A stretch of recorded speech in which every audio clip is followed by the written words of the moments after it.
Salve, salve! Eu sou Eric Camacho, seja bem-vindo a mais um Bíblia para Preguiçosos. No vídeo de hoje nós daremos continuidade ao livro de Ezequiel. Se você está comigo, por favor, deixe o seu like, inscreva-se no canal e vamos à leitura. Lembre-se de assistir o vídeo até o final. Capítulo 41, o Santo. Em seguida, o homem conduziu-me para o Santo e mediu os pilares.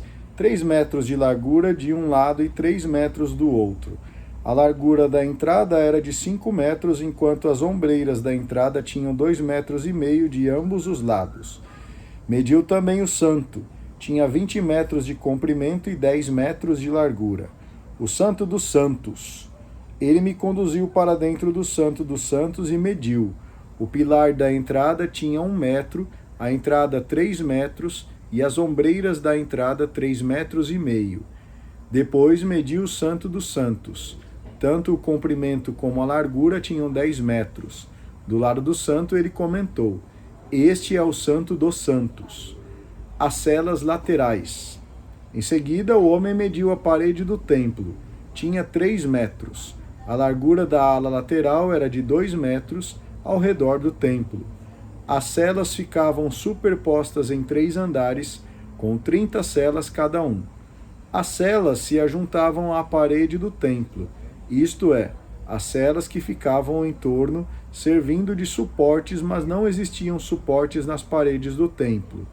A largura das celas ia aumentando de andar em andar, conforme o aumento que recebia sobre a muralha, de andar em andar, em torno do templo.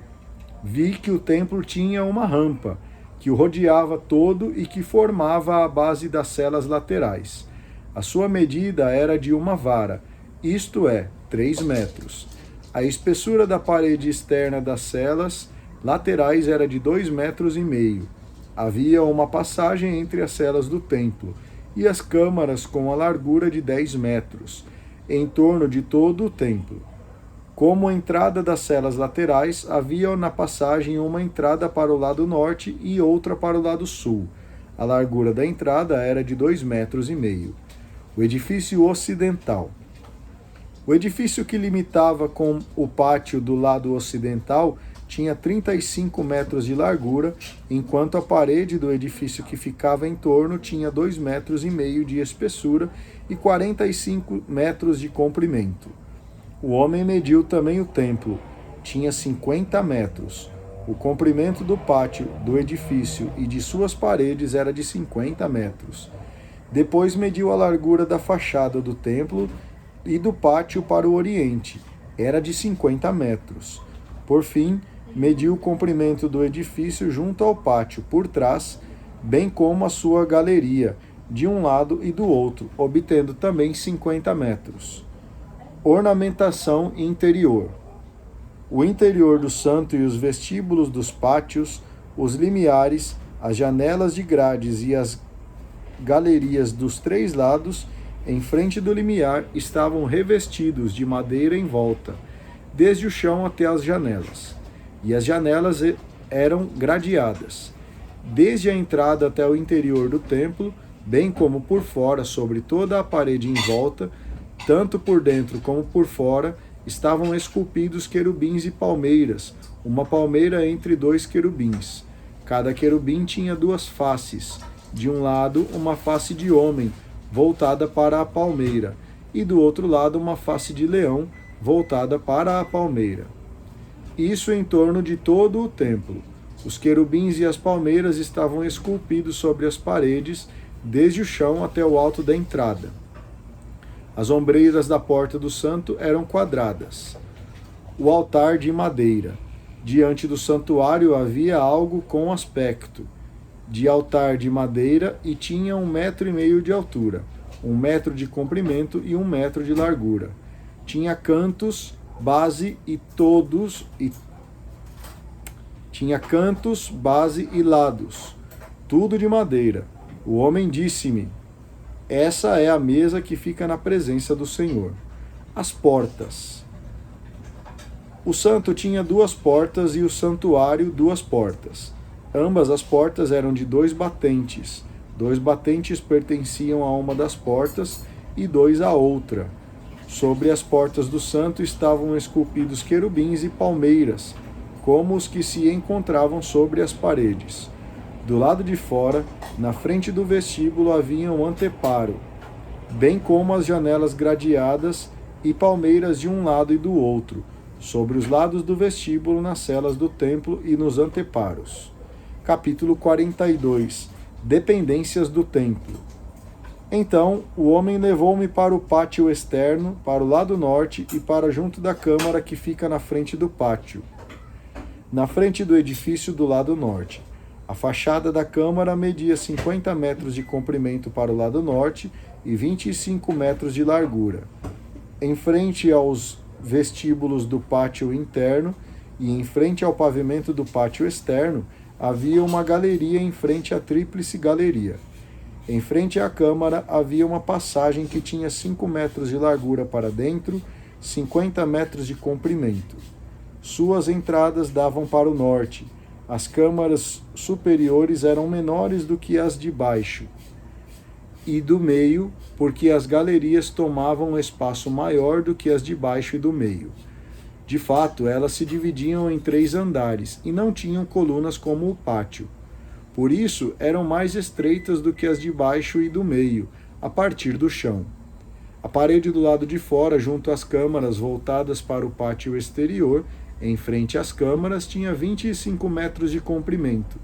Portanto, o comprimento das câmaras do pátio externo era de 25 metros, ao passo que o comprimento das que ficavam em frente do santo era de 50 metros.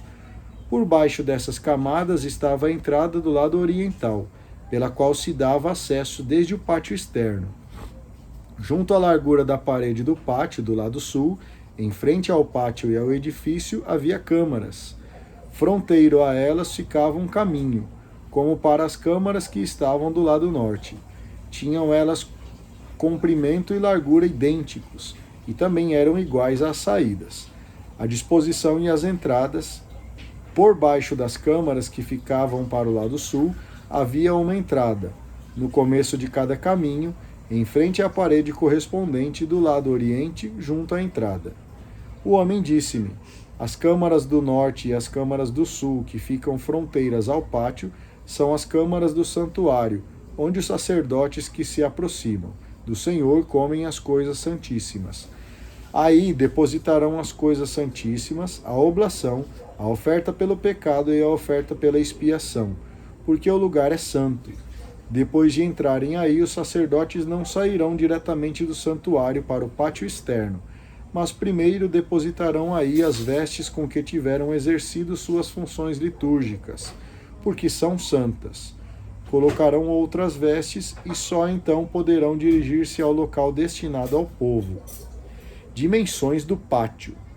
Tendo acabado de medir o interior do templo, o homem conduziu-me para fora em direção ao pórtico que dá para o oriente, e mediu todo o pátio ao redor. Mediu todo o lado do oriente com a vara de medir. Tinha 250 metros. Em seguida mediu o lado norte. Tinha 250 metros ao redor. Depois mediu o lado sul. Também era de 250 metros. Finalmente mediu com a vara todo o lado ocidental, 250 metros. Pelos 4 lados mediu toda a parede ao redor. O seu comprimento era de 250 metros e a largura de 250 metros, e servia de separação entre a parte sagrada e a profana. Capítulo 43. O Senhor retorna para sempre. Então o homem levou-me ao pórtico oriental, e eu vi a glória de Deus de Israel. Ela vinha do oriente, fazia barulho de águas torrenciais e a terra refletia a sua glória. A visão que tive era como a visão que eu tinha contemplado quando eu vim para a destruição da cidade, e também como a visão que eu tivera às margens do rio Cóbar. Então caí com o rosto por terra. A glória do Senhor entrou no templo pelo pórtico oriental. Então o Espírito me arrebatou e levou para o pátio interno. A glória do Senhor enchia o templo. Enquanto o homem continuava do meu lado, ouvi alguém que falava comigo de dentro do templo e me dizia: criatura humana, este é o lugar do meu trono e o lugar onde pousam meus pés. onde habitarei para sempre no meio dos israelitas. A casa de Israel, o povo e seus reis nunca mais profanarão o meu nome santo com as suas prostituições e com os cadáveres de seus reis, com seus túmulos, colocando a soleira de seus túmulos junto da minha soleira e os batentes de suas portas junto aos meus, deixando apenas uma parede entre mim e eles. Acabaram profanando o meu nome santo com as abominações que praticaram. Por isso minha ira os consumiu. Agora, porém, os israelitas afastarão para longe de mim suas prostituições e os cadáveres de seus reis, e eu habitarei para sempre no meio deles. Como conviver com o Senhor? Quanto a você, criatura humana, mostre para a casa de Israel o projeto do templo, e eles ficarão envergonhados de suas culpas. Ao medir o projeto, ficarão envergonhados de tudo o que fizeram. Então você ensinará para eles a forma do templo, suas disposições, suas entradas e saídas, suas normas, regulamentos, regras e leis. Coloque tudo por escrito à vista deles, para que observem todas essas normas e coloquem em prática todos esses regulamentos. Esta é a lei do templo, que está construído no alto do monte. Todo o espaço que está ao redor é santíssimo. Esta é a lei do templo. O altar.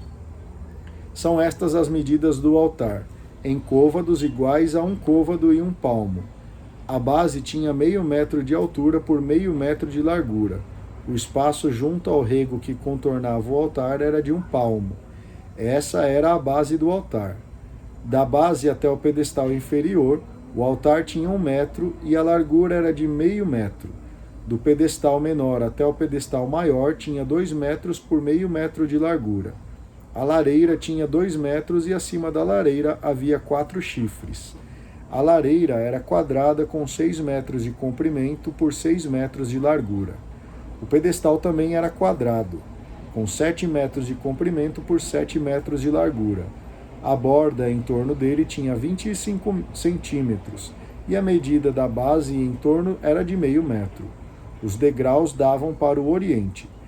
Consagração do altar. Ele me disse: criatura humana, assim diz o Senhor.